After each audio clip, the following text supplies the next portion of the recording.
بسم اللہ والصلاۃ والسلام علی رسول اللہ۔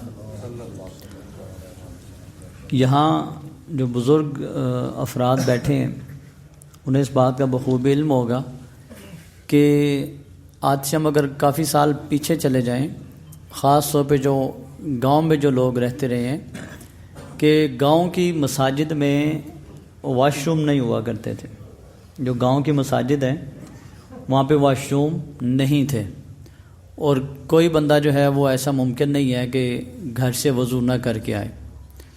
عموماً لوگ جو ہیں وہ گھر سے ہی وضو کر کے آیا کرتے تھے۔ اگر کوئی ایک آدھ واش روم یا وضو کا جو تھوڑا سا سلسلہ ہوتا تھا وہ ان لوگوں کے لیے ہوتا تھا کہ جو مسافر ہوتے تھے۔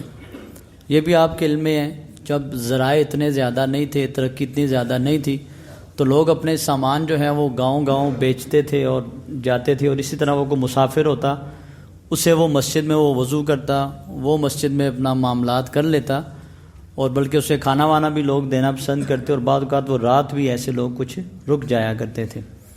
تو یہ ایک معاملہ ہوتا تھا۔ کئی چیزیں ہم نے چھوڑ دی ہیں، اور یہ نہیں پتہ لگا کہ وہ ہم نے چھوڑ تو دی ہیں، لیکن وہ جو لوگ اس طرح کرتے تھے وہ کیوں کرتے تھے۔ میں آپ کے سامنے وہ بات رکھنا چاہتا۔ اچھا، اس کا مطلب یہ نہیں ہے کہ مسجد میں کوئی واش روم بنانا جرم ہو گیا، یا مسجد میں وضو کرنا اور واش روم استعمال کرنا کوئی گناہ کا کام ہو گیا، ایسا نہیں ہے، ایک سہولت ہے۔ لیکن حضور نبی کریم صلی اللہ علیہ وآلہ وسلم کی جو احادیث ہیں ان کو ذرا غور سے سنیے گا، اور اس پہ بھی کبھی عمل کرنے کی کوشش کیجیے گا۔ وہ بزرگ جو لوگ تھے وہ اس لیے مسجد میں معاملات نہیں کرتے تھے کہ ہر بندہ گھر سے باوضو ہو کے جو ہے وہ آتا تھا۔ اس کا پہلا فائدہ یہ ہے کہ جب میں اٹھوں گا نا، ایک ہے میں منہ بند کر کے بس اٹھ کے باہر ایک ہے میں اٹھوں گا، واش روم جاؤں گا، میں وضو کروں گا، تو گھر کے چھوٹے سے لے کے بڑے تک، کیا مرد کیا عورتیں بچے، سب دیکھیں گے کہ جی بزرگ اٹھے ہیں، بھائی اٹھے ہیں، والد صاحب اٹھے ہیں، چچا اٹھے ہیں، کیا کر رہے ہیں؟ وضو کر رہے ہیں۔ کیوں؟ نماز کا ٹائم ہو گیا۔ کوئی شور شرابہ اس وقت کچھ ایسے معاملے وہ ذرا پرسکون ہو جائیں گے، اور سب کو ہوش ہو جائے گی جو اٹھیں وضو کریں اور نکلیں ان کے ساتھ۔ وضو میں غلطیاں رہ جاتی ہیں، ہماری خواتین جو ہیں خاص طور پہ انہیں معاملات اپنی صفائی اور طہارت کا پتہ ہی نہیں ہوتا۔ وہ لوگ وضو کرتے تھے، اور تاکہ خواتین بھی سامنے دیکھتی ہیں، انہیں پتہ لگے یہ وضو ہوتا ہے، چھوٹے بچے یہ وضو ہوتا ہے، وہ باوضو ہو کے گھر سے نکلتے تھے۔ یہ تو اس کے ویسے میں فائدہ اپنے پاس سے بتا رہا ہوں۔ دوسرا فائدہ اس کا کیا تھا کہ حضور نبی کریم صلی اللہ علیہ وسلم نے چیز بتائی ہے، میں کچھ احادیث کو جمع کر کے بات کر رہا ہوں، کہ آپ صلی اللہ علیہ وسلم کو پتہ چلا کچھ لوگ مسجد کے قریب آنا چاہتے ہیں، ان کے گھر کچھ دور تھے تو وہ مسجد کے قریب آنا چاہتے ہیں۔ آپ صلی اللہ علیہ وسلم نے مخاطب کیا، ابھی ایسے ہی ہے، میں نے سنا ہے تم کہتے ہو مسجد کے قریب آئیں، ہمارے گھر ذرا مسجد سے دور ہے۔ کہا حضور ایسا ہی ہے۔ آپ نے سامنے کہا نہ، یہ کام نہیں کرنا، تم دور ہی رہو، جہاں تمہارے گھر ہیں وہی رہیں، گھر نئے نہیں خریدنے، مسجد کے پاس نہیں آنا۔ حضور کیوں؟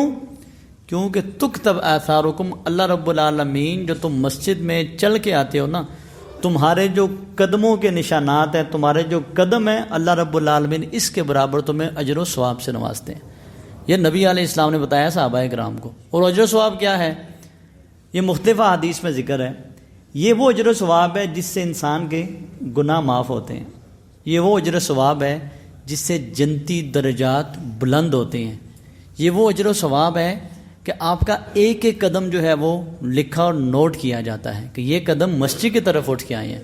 اور یہ وہ اجر و ثواب ہے کہ صحابہ کرام کے بارے میں آتا ہے، جب سے انہوں نے یہ بات سنی نا کہ اگر باوضو ہو کے بندہ گھر سے نکلے تو اس کی اتنی فضیلت ہے، تو آپ علیہ السلام کے صحابہ کہتے ہیں کہ ہم ان اجر و ثواب، کیونکہ رب ہے وہ ایک دیتا ہے آپ کو چانس کہ یہ ملے گا، تو صحابہ کرام کہتے ہیں ہم ان درجات کی بلندی، گناہوں کی مغفرت، اس اجر و ثواب کو سامنے رکھتے ہوئے، کیونکہ کہا گیا قدم لکھے جائیں گے، ہم چھوٹے چھوٹے قدم اٹھا کے مسجد کی طرف جایا کرتے تھے تاکہ قدم جو ہیں وہ زیادہ لکھے جائیں، ہمیں نیکیاں زیادہ ملیں، گناہ زیادہ معاف ہوں۔ تو یہ اس کی لاجک تھی کہ وہ لوگ گھروں سے باوضو ہو کے مسجد میں آیا کرتے تھے۔ دوسری اور آخری بات، جیسے مرد کی فرض نماز نا گھر میں نہیں ہے، اسے مسجد آنا چاہیے، یاد رکھیے گا یہ بات۔ فرض نماز مسجد میں ہوتی ہے، مسجد میں افضل ہے، اور سنتیں اور نوافل جو ہیں یہ مسجد سے زیادہ گھر میں اس کا ثواب ملتا ہے۔ یہ بھی ایک مسئلہ سمجھ لیں، اور یہی وجہ ہے کہ ایسے لوگ ہیں، اور خاص طور پہ سنت پہ جو لوگ سعودی عرب یا عرب امارات سے جو لوگ واقف ہیں، وہاں پہ سنتیں نہیں پڑھی جاتی اس طرح. وہ عربی لوگ عموماً دیکھا ہے، اللہ تعالیٰ نے 2 دفعہ مجھے بھی موقع دیا وہاں پہ جانے کا، میں نے دیکھا ہے کہ میں نے عربی کو کم ہی کسی کو دیکھا ہے کہ وہ وضو کر رہا ہو. وہ گاڑی سے اترتے ہیں، گاڑی پار کرتے ہیں، سیدھا مسجد میں آ کے اپنا فرض نماز کے ساتھ شامل ہو جاتے ہیں. کیوں؟